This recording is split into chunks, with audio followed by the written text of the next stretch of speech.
ಬೆಳಗ್ಗೆ ಎದ್ರೆ ಒಬ್ಬೊಬ್ಬರಿಗೆ ಒಂದೊಂದು ಚಿಂತೆ ಆದರೆ ಎಲ್ಲ ಅಮ್ಮಂದ್ರಿಗೂ ತಿಂಡಿ ಮಾಡೋ ಚಿಂತೆ. ರಾತ್ರಿ ಏನು ರೆಡಿ ಮಾಡ್ಕೊಂಡಿಲ್ಲ ಅಂತಂದರೆ ದಿಢೀರನೇ ಈ ರವೆ ಪಟ್ಟು ಮಾಡ್ಕೊಳ್ಳಿ, ತುಂಬ ಚೆನ್ನಾಗಿರುತ್ತೆ. ಒಂದು ಪಾತ್ರೆ ತಗೊಳ್ಳಿ, ಅದಕ್ಕೆ ಟೀ ಲೋಟದಲ್ಲಿ 2 ಟೀ ಲೋಟ ರವೆ ಹಾಕ್ಕೊಳ್ಳಿ. ಯಾವುದು ರವೆ ಆದರೂ ಹಾಕ್ಬೋದು, ಗೋಧಿದು, ಅಕ್ಕಿದು, ರಾಗಿದು, ಚಿರೋಟಿ ರವೆ ಯಾವುದಾದ್ರೂ ಹಾಕ್ಬೋದು. ಅದಕ್ಕೆ ಒಂದು 1/2 ಟೀ ಸ್ಪೂನಷ್ಟು ಸೋಡಾ ಪುಡಿ, ಸ್ವಲ್ಪ ಉಪ್ಪು ಹಾಕ್ಕೊಳ್ಳಿ. ಯಾವ ಲೋಟದಲ್ಲಿ ರವೆ ತೊಗೊಂಡಿರ್ತೀರಾ ಅದೇ ಲೋಟದಲ್ಲಿ ಎಷ್ಟು ರವೆ ಹಾಕಿರ್ತೀರಲ್ಲ ಅದರ ಡಬ್ಬಲ್ಲು ನೀರು ಹಾಕಬೇಕು. ಇಲ್ಲಿ 2 ಲೋಟಕ್ಕೆ 4 ಲೋಟ ನೀರು ಹಾಕಿದ್ದೀನಿ. 5 ನಿಮಿಷ ನೆನೆಸಿಡಿ. ಆಮೇಲೆ ಅದನ್ನು ಸ್ವಲ್ಪ ರುಬ್ಕೊಳ್ರಿ, ಈ ಥರ ಆಗುತ್ತೆ. ಆಮೇಲೆ 2 ಸ್ಪೂನಷ್ಟು ಮೊಸರು ಹಾಕಿ ಚೆನ್ನಾಗಿ ಮಿಕ್ಸ್ ಮಾಡಿ.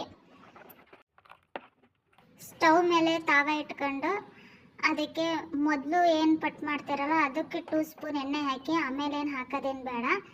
ಅದನ್ನು ಈ ಸೆಟ್ ದೋಸೆ ಎಲ್ಲ ಮಾಡ್ತೀವಲ್ಲ ಆ ಥರ ಹಾಕ್ಕೊಂಡು ಸ್ವಲ್ಪ ಪ್ರೆಸ್ ಮಾಡಿ. ಸ್ವಲ್ಪ ದಪ್ಪನೇ ಇರಬೇಕು, ಸೆಟ್ ದೋಸೆ ಥರ ಇರಬೇಕು ಅಷ್ಟೇ. ನೋಡಿ, ಈ ಥರ ಹಾಕ್ಕೊಂಡು ಈ ಥರ ತೆಗಿಬೇಕು. ನೋಡಿ ಎಷ್ಟು ಚೆನ್ನಾಗಿ ಬಂದಿದೆ. ದೋಸೆ ಮಾಡಿರ್ತೀವಲ್ಲ ಅದೇ ತಾವದಲ್ಲೇ ತೊಳೆದು ಇಟ್ಕೊಂಡಿರೋ ಪುದೀನ ಸೊಪ್ಪು ಹಾಕ್ಕೊಂಡು ಸ್ವಲ್ಪ ಬಾಡಿಸ್ಕೊಳ್ರಿ. ಈ ಥರ ಬಾಡಿದರೆ ಸಾಕು.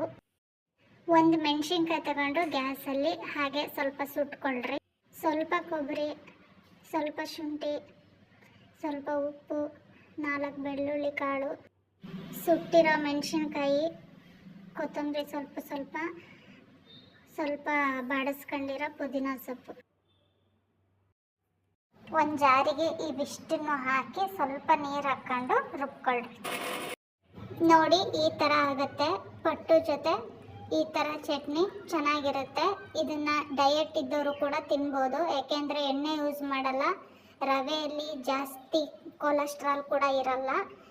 ಜೊತೆಗೆ ಅದನ್ನು ಹಂಚಲ್ಲಿ ಸ್ವಲ್ಪ ಬಿಸಿ ಮಾಡೋದ್ರಿಂದ ಇರೋ ಕೊಲೆಸ್ಟ್ರಾಲ್ ಕೂಡ ಹೋಗುತ್ತೆ. ಬಾಯಿ ರುಚಿ ಎಲ್ಲ ಡಯಟ್ ಮಾಡಿ ಕಳ್ಕೊಂಡಿರ್ತೀರಲ್ಲ, ಇದನ್ನು ಮಾಡ್ಕೊಂಡು ತಿನ್ನಿರಿ, ತುಂಬ ಚೆನ್ನಾಗಿರುತ್ತೆ. Thank you so much.